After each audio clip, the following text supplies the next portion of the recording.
Well, gang, welcome back. Been a few minutes since we've seen you. Actually, about 25 minutes. It's been an absolute phenomenal morning of fishing here. We're taking the best that we can. It's rougher than heck outside, and we're inside, loving life, fishing sand bass, and uh, orange mouth corvina, white sea bass, yellowtail, all kinds of stuff. And now we're going to go in here and check out these mangroves and see what they're all about. We're going to make the best of this. We can't be on the outside. It's just way too rough. So we're just poking around inside here today, checking it all out, seeing what it's all about. But gang, I thought it would be interesting. Maybe I'm wrong. Maybe I don't know. And we'll find out as the podcast goes along. But I thought it would be cool to open this up to questions. Hey, little Lisa. Nice to see you, young lady. We are at Abre Ojos, which is quite a ways down the coast. And then we're going to work our way out towards the ridge. But we're probably not going to get out there till Friday and be home on Saturday because Friday looks like the nicest weather and it's kind of crappy out there right now. So we're just working our way down the coast here, looking around on the inside here, checking out some spots, having some fun. That's basically what we're doing. We're just having fun. So, but like I said, we'll open this up for questions. If anybody has any questions about what's going on, if not, we'll kind of tell you what we're doing. So we're doing a delivery for a gentleman. We're taking his beautiful Michelson down to Cabo San Lucas so he can fish in the Bisbees and then hang out for a few months. And we got a couple of deckhands. We got Carlos. We got Ricardo. And they're having fun. We got a cook. His name Brett. We got Ron fishing as usual. And then we got the owner, Rick, and myself. And we have live bait. We have live bait, but we're saving the live bait for the ridge. We're trying to save it. We didn't use it yesterday on the Dorados. We just simply caught them on lures. Now we're just waiting to try to get to the ridge, and then we'll use the live bait, yellowfin tuna, Dorado, stuff like that. How deep is considered deep sea fishing? Well, for the people in the Midwest and stuff, anytime you go out on the ocean, it's considered deep sea fishing. So when you go out on the ocean, it's considered deep sea. That's deep sea fishing, and then it doesn't really matter how deep it is. It's just getting out on the oceans. Deep sea fishing. That's all I know about that. Is it's a deep sea fishing. Is anything on the ocean. Anything that has to do with fishing in the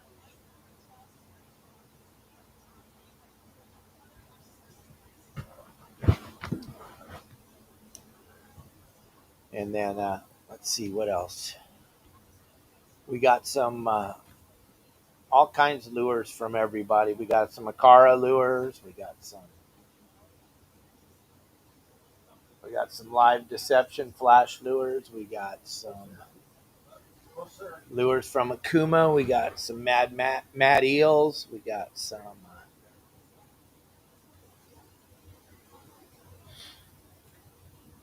now do inshore and offshore.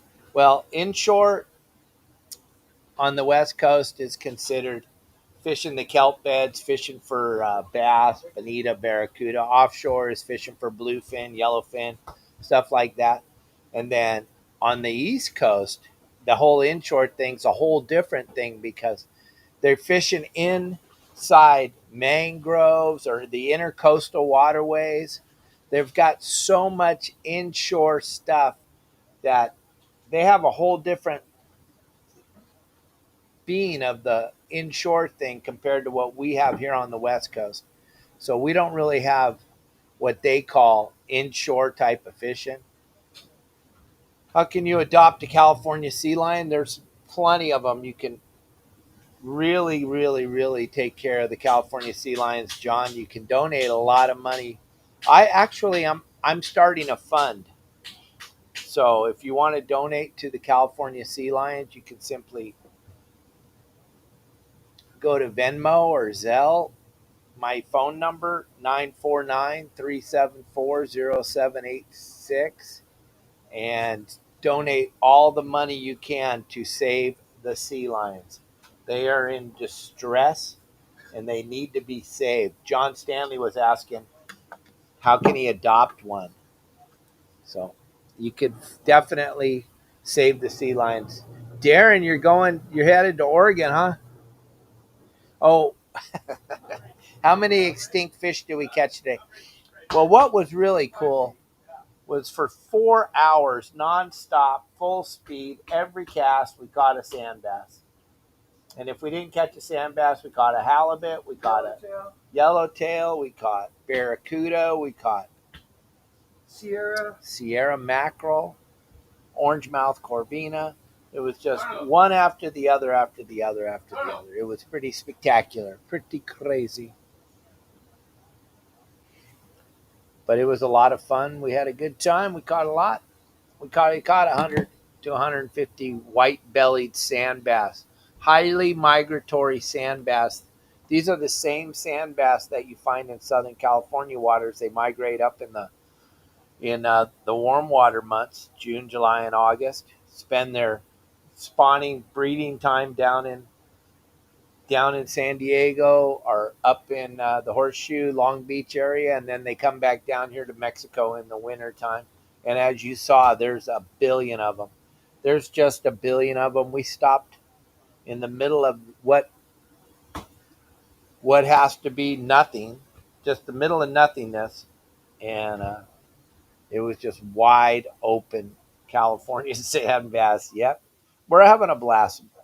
That's for damn sure. We're having a really, really good time. Hey, why don't you do that?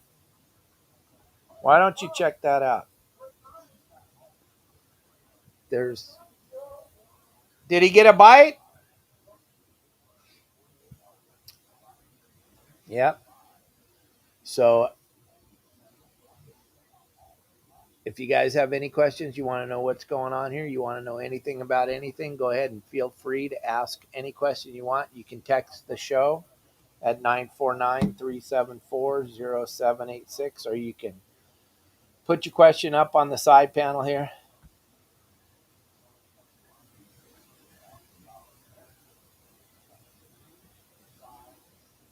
Yep, pretty much. That's how it is all the time, Matt. How far? We went past the limit here about probably 50, 60 miles ago to where the calico bass, you could catch a few here, but I don't think so. I think it's all around Turtle Bay, probably about 50 miles south of Turtle Bay, and then you're going to get into, like we had out here fishing, you're going to get into sand bass, spotted bay bass. You're going to lose that calico. You're going to lose the calicos. I got a message from my landlord. Okay. So, as we go along here, where are you at? We're at Abriojos. Al, we anchored up here this morning, and we went live for a few hours showing all the fish you could catch. And if you don't stay at the rail, you won't catch. That's for damn sure. And then, let's see. Let me check this out real quick.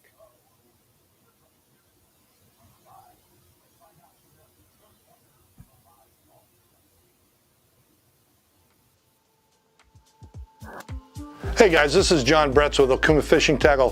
What we have here is a new Catalina rod series. This is new saltwater series. We're doing 5 different models, all going to be 7.5 foot lengths. We're going to do a medium, medium heavy, and heavy live bait rod. A lot of versatility with that rod. And we're going to do 2 rail rods, a 2XH and a 3XH model. You'll notice the foregrips are EVA on all of the rods. The rail rods are going to have a shrink tube rear grip with a machined aluminum gimbal. And then when you look at the live bait rods, those will have an EVA with a rubber end cap. As far as a guide configuration goes, we're going to have stainless steel welded guides on the live bait rods. And those will also be bridge guides, so it's extremely durable. This is the type of guide that you want for ultimate durability. And then for the rail rods, we have stainless steel C-guide frames with zirconium inserts. So not only do you have that deep pressed frame design to protect the insert, you also have zirconium, which is going to be optimized for braided line fishing. This is just an incredible rod. The rod blank itself is 24-ton carbon fiber, so it's going to be lightweight and extremely durable. And then we equipped all these rods with our UFR tip technology. That's going to give you over 3 times the lifting power. So if you're in a situation where you don't want a high stick, but you actually have a fish that runs under the boat, it's going to help protect and make that rod that much more durable. As far as the reel seats go on the live bait rods, they're all going to have Fuji reel seats, but depending on the model, it'll either be the DPS Fuji reel seat or the heavy duty graphite Fuji reel seat. So great componentry. When you get to the rail rod, you're going to have a machined aluminum Okuma reel seat, 2-toned anodized. Just looks amazing and give you amazing performance. These are rods that I'd put on my boat and I'd fish on any trip. Amazing new introduction in addition to the Okuma product line, the Catalina Rod Series. If you want to find out more information, check it out at a retailer near you or on okumafishingusa.com.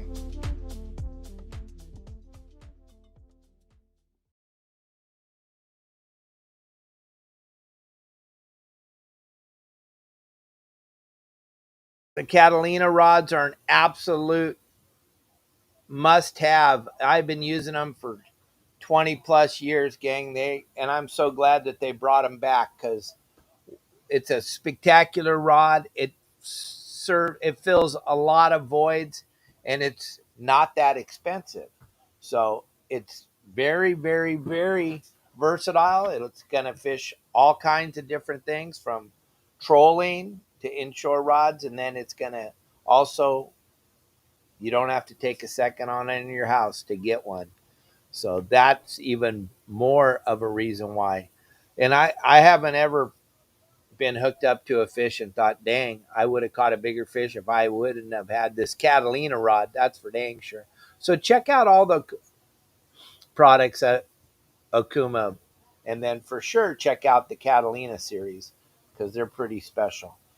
And gang, we're going to go in and fish the mangroves today, or check them out anyway. We've never been to these mangroves. We're going to go see what they're all about, check it all out. Lisa, the water was 74 where we were catching those Dorado, and it's going to be 90 when we get to Cabo, and it's going to be probably 76 to 77, 78 when we get onto those areas where we can catch some wahoo.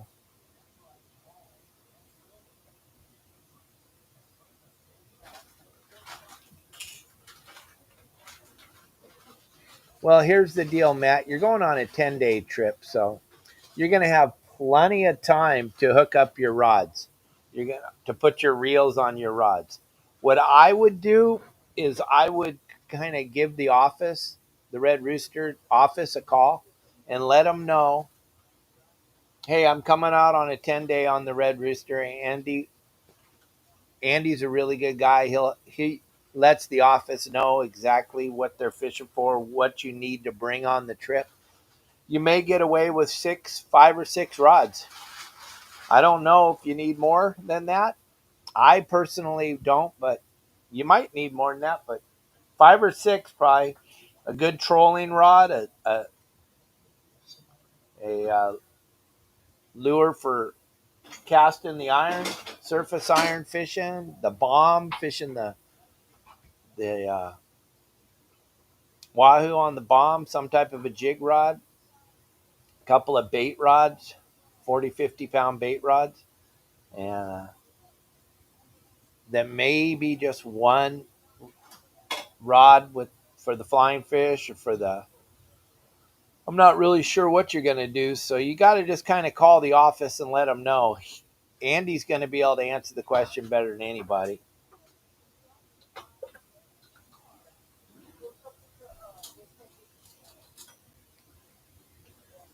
That's common. That's super common, Matt, to see all the manta rays, the bola rays, the hammerhead sharks, all that stuff super duper common. So you could definitely see all that stuff, and it's not a big deal to see it this time of year because that's definitely when you're going to see it all. Are you going to help him put the dinghy in the water? Is that your deal? You're all right. I don't care what anybody says. There's that Brent guy that caught all the big whopper fish this morning. We're going to go into the mangroves today and just smash the fish. We're going to troll. We're going to have so much fun and go explore. That's what this trip's all about, is exploring, checking things out. And let's see. No, the Gordo's on the other side, Matt. You guys didn't go near the Gordo. You guys went by the Golden Gate. You definitely went by the Golden Gate, right past it on your way back up the line. You went right over the Golden Gate, and that might have been where you saw all that stuff. And calico bass, why do they stop there, John? Well, here's the deal: the water just gets too hot. It gets into the 75, 80 degrees, and the calico bass just can't stand that water. They don't like that warm water. The best meals on the Red Rooster 3, every single meal is incredible because you have a chef on the boat. And Andy talked about it a little bit when he was on the podcast this year, and then a couple of years ago he was on the podcast. There is no bad meals. They'll kind of, if say you need a special diet or something, they'll make you something special. Other than that, they're just pumping out the killer food all the time. They're pumping it out. There's the sushi is insane because it's about as fresh as it could get. I'll ask him, Matt. I'm sure he's gonna wonder why you say that because he caught a million, but I will ask him. Brent, you caught a couple this morning, huh? What's that? You caught a couple fish. Oh, just a few. Couple. We're vastly approaching 100 bass. Easily. No, 150. Probably. Okay. Yeah, the extinct sand bass were biting wide open. Marley is at a level of pissed off that you don't even comprehend, Tim. Kelly said yesterday he was attacking her. He was absolutely attacking her, trying to get to her. I don't know why. We're going to have a chat with him when we get home. But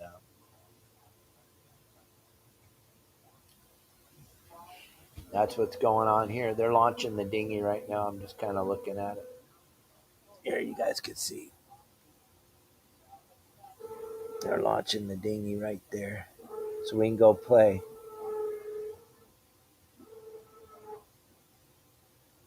It's a full operation here.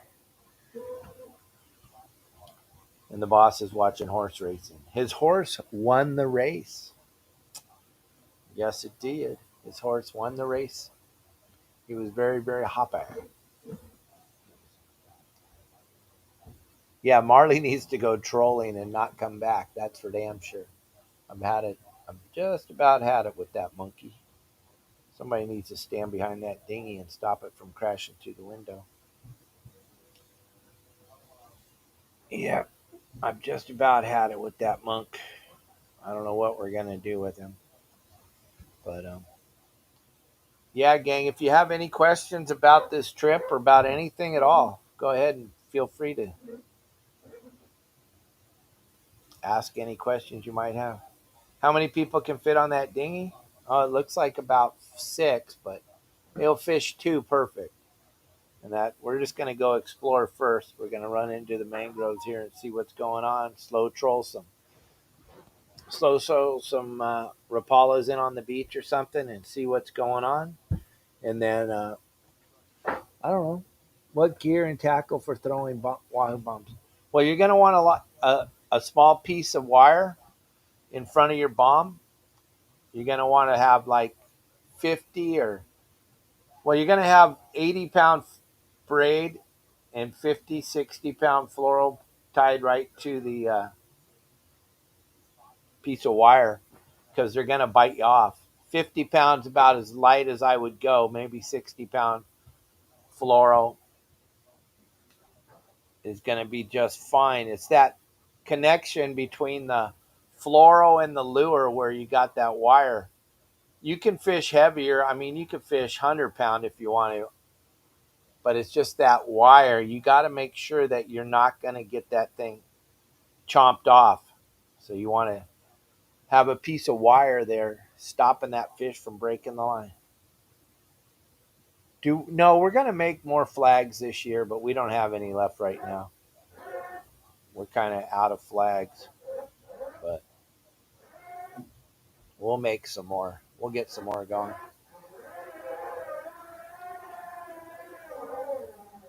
I'm just watching this dinghy going in the water here. It's okay, Dave. You can always ask.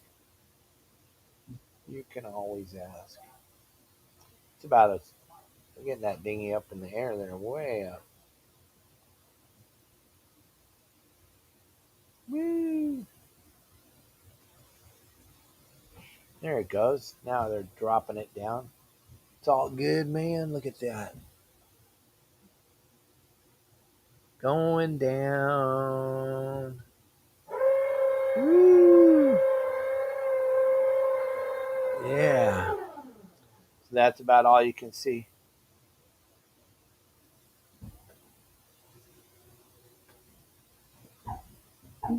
Got the plug in, right? We need to coordinate. We need to get this figured out. We need to get this figured out. Have some type of a group spectacular get together. So we'll get it figured out, Brian, for sure, for sure. Guys, I am totally open. Any questions you might have about anything, about this trip, about what's going on in the fishing world, where I think we're headed, what's going on, anything at all. And we need this weather to straighten out so we can stop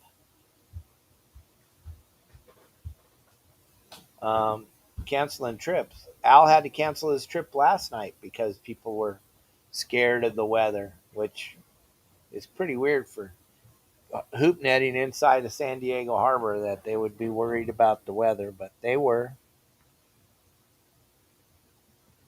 We just need this weather to get nice. We need to start fishing. Yeah, everybody has a bigger dinghy than Dave. That's for damn sure, Darren. Yes, we can get all the way to Cabo without getting fuel because the boat doesn't really go that fast. It goes 9 knots full speed, so we're not burning a lot of fuel, and the boat holds 2,200 gallons of fuel. So we're getting there, Mike. It's taking our time.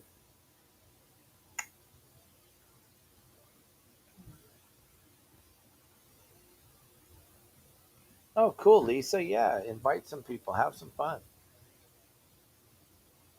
Lisa's going to be at the Chula Vista KOA for Thanksgiving.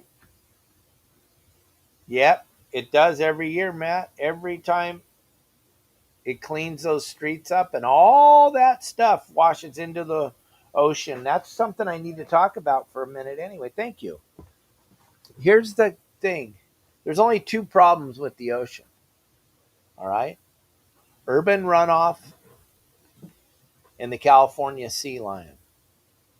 They don't want to talk about either one. They don't. So what they do is they go after us, the sport fishermen, the very easy, low hanging fruit. The sport fishermen are the easiest target because first of all, we can't agree on anything. So we will fight to the death amongst each other over fish, over closures, over the sand bass. I mean, how many fishermen were in favor of closing the sand bass because they didn't know how to fish and because they suck at fishing, and also they don't understand.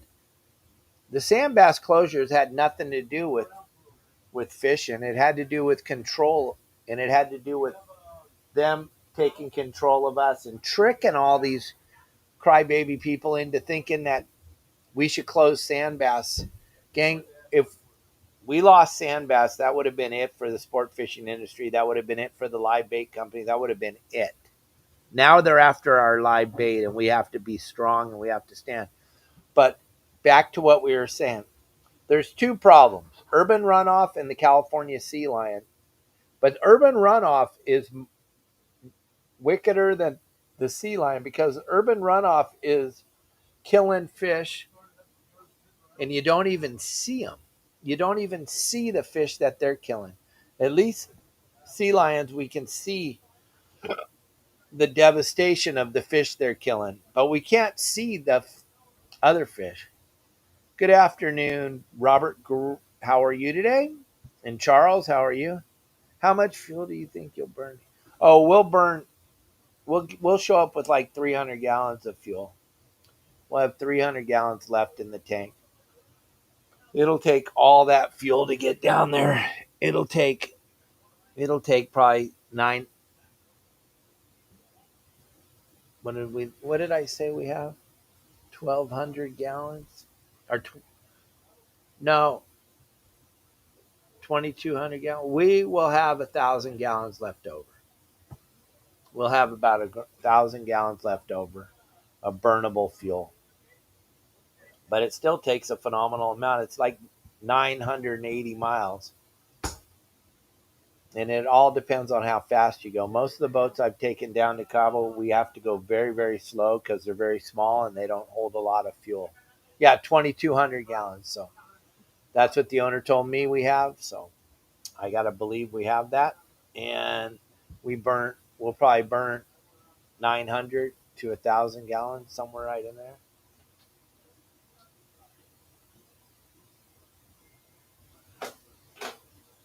What are they proposing?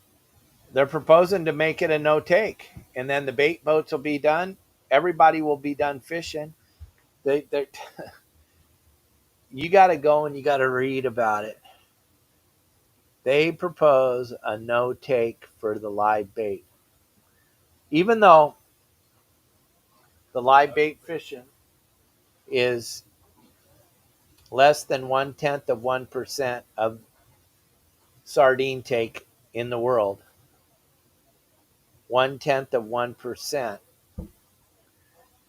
is live bait, but all the emphasis is put on the 1/10 of 1%. Because once again, gang, sport fishermen are the worst. We will fight to the finish. We will. We'll fight each other till the finish. We'll kill each other over fish. We won't agree on anything. We'll give them every single thing. We'll give it all to them because we hate each other and we can't agree on anything. Believe me, there was plenty of people that just wanted to end the sand bass fishing just because I wanted to have the sand bass fishing. They didn't understand that I don't really care about sand bass or not. I just care about our industry. And if we don't have sand bass, we don't have anything. And they wanted to take it away.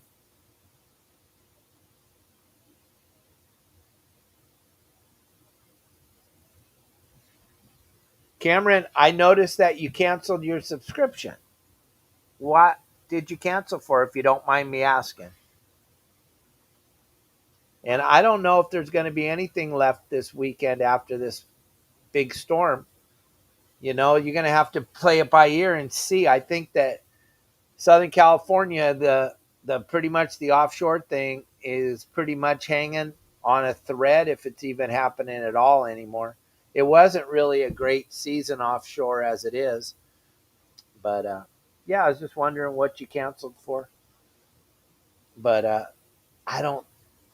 The only real consistent areas I know of were the Tanner and the Cortez, as far as the bluefin go, and then down the line on the 425 and out that way. And Captain Al talks about it on the game plans, but I'm not really sure if there's going to be anything left because we had that big storm come through here and it may have turned the water upside down. I know that the water on the beach. Oh, okay. All right. I don't know. For you. Okay. Well, YouTube, I don't know what you mean, but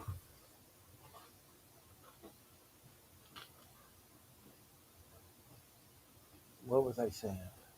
Oh, I know that the water on the inside rolled over last week, and there were spots where the water was already 57, 56 degrees.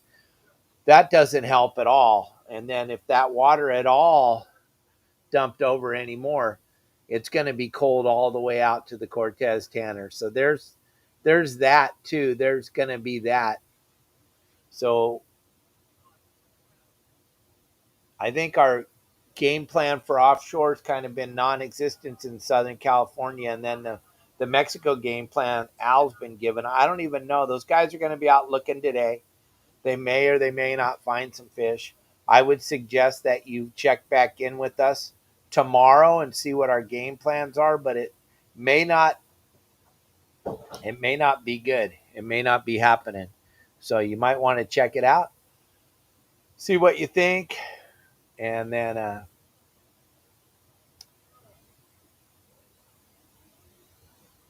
I personally don't know what's going on up there, but I mean, you got to see what you think you should do. But yeah, that cold water, that's that. That's the death of this offshore thing as far as the fish goes. I mean, you're not going to see any yellowfin pushing up into the area. You're not going to see any yellowfin. You're not going to see any yellowtail because of the cold water. And then as far as what's upside the Cortez Tanner, you got to have a big boat to go out there. So you got to check that out. Yeah, and then gang, like Matt Ryan was just saying, you got to be real careful when you're out hooping the next couple nights because there is so much debris in the water. I guess that it rained really, really hard yesterday in a lot of places, and it might not have rained at your house. I don't know, but other places it rained, and all of the stuff that you saw in the creek beds and that you saw in your gutters, that's all out in the ocean now. Every bit of it is in the ocean. I know, I know, I know. They don't want to talk about it, but that's where it goes. It goes in the ocean, and then we all got to fish. We all got to live with it. We all got to fish around it. So you got to check it out. You got to see what's going on, gang, with all the stuff floating in the water. It's got to, it's going to be unbelievable. Like Matt said, he sees stuff floating around today. He was down there surf fishing or whatever you were doing down in the water. I saw that picture this morning. So you got to just be careful when you're out there, gang, going to and from the hoop net areas or traveling over to Catalina or traveling out to the Coronado Islands this weekend. It could be very, very sketchy with all the debris floating in the water. So just be careful with that. It really, really, I'd hate to see something happen. I saw, yeah, a 30-foot tree floating in the water. That whole tree is not going to be exposed. So the part that you hit, 90% of that tree could be underwater, but it could put 100% hole in your boat. So with that, you got to be super careful. And then I don't know if I would even go this weekend. I would just kind of hang out and let everything settle down and disperse before I went and checked. With my boat, I'd be running into stuff at night because it doesn't matter if you have the greatest radar in the world. You cannot see a tree under the water, no matter how good your radar is. Any more questions? Anybody got anything today? I'm right here for you. I'm an open book. I want to help you guys out as much as I can. I want to answer any questions you have, see what's going down. Bill Varney just he just wants to do something different. And that's all. I got nothing bad to say about Bill. Bill's a great human being. He wanted to do something different. So he's doing it different than we are, and that's okay. Doesn't mean doesn't mean he's bad. He's just different. So Bill's doing some different stuff. He'll be back hopefully one day. Okay, thoughts on CETO versus Boat US. Well, here's the deal. CETO and Boat US. Boat US has more boats. So therefore, you're going to probably get taken care of a little bit better. And if I don't want to take anything away from CETO, I don't want to take anything away from Boat US. They're both very, very good companies. When I call and I want to get saved, I'm going to call, and whoever answers, because I have membership with both, and I don't know. That's kind of a tough one. I don't want to say anything bad about either one. It's super important to have it though, because if you don't have it, oh Lord have mercy, you it's going to be thousands of dollars the first time you ever use it. There you go. Matt says Boat US. Boat US. And then Henry, what I suggest is if you're going to take a motion sickness pill with like a Bone or something like that, you want to take it the day before. Take one the day before you go fishing. Then wake up early in the morning, take the second one. That way it gives your body a chance to get used to the motion sickness pills.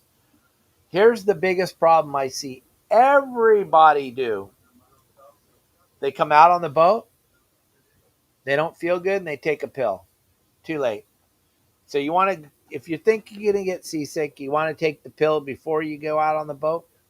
A day before, let your body get acclimated, and then the next day, take it again. There you go, Mike. Yeah, sign and glide on your insurance. It's priceless.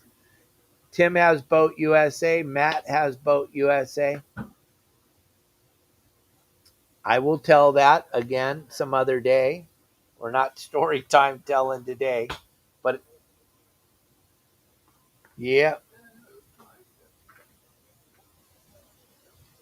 So anybody else got any questions? I promise I'll answer anything you got. If not, I'm going to go fishing in the mangroves, gang.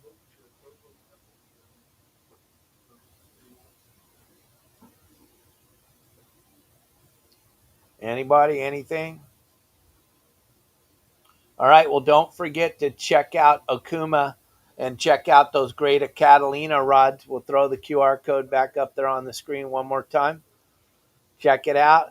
Go to okumafishingusa.com. Check out that great line of Catalina rods and all the other great things that they have for you.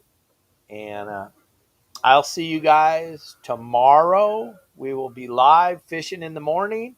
We'll do our podcast. We may go live. We might go live tonight.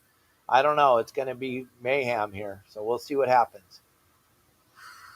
But thank you guys. Have a good day. Turn off the news. They're all lying.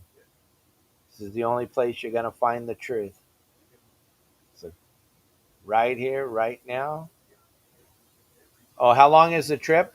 Well, we're just going to Cabo. So it could have been 5 days. It's going to be 6 now.